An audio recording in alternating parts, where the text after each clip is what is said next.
مع تحيات الشاعر ناجي حسين سعدان،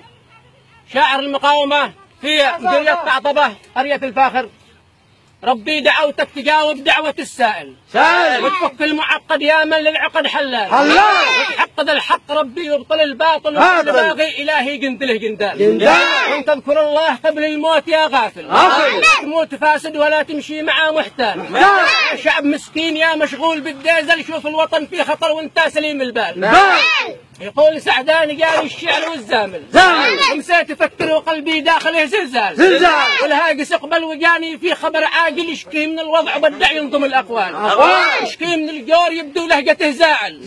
فقد عصابه متشنق من الانذال. يا علي عبد الله المخلوع اسمع انت يا جاهل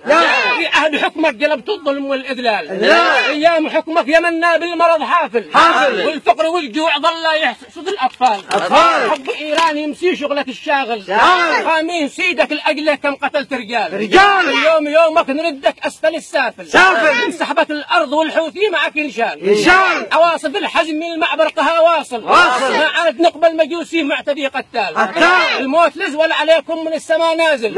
ونار الصواريخ فوق رؤوسكم تختال يا زمرة الشر يا انصار للباطل قاتلكم الله شله كلكم اذيال قولوا لعبد الملك زايل مذهبه زايل فيروس كورونا معدي للمرض حمال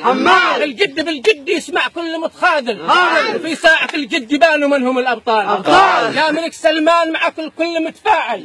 من ضفة النيل لأرض الشرق للنابال واحنا معك كلنا من المهرة إلى باقل إلى البحر الأحمر إلى المندب جنوب شمال ما دمت مع الحق أنت ثاير مناضل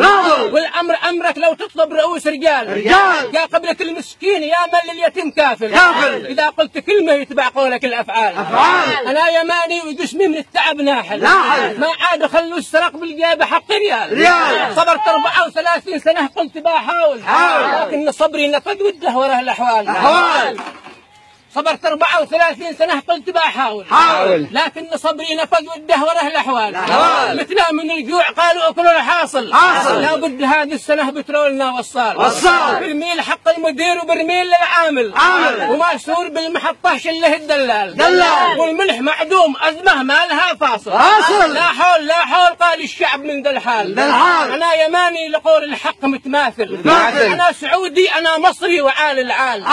أنا كويتي أنا قطري أنا القايل أرض العروبة بلادي تشهد الأجيال يا شعب يا عبد ربه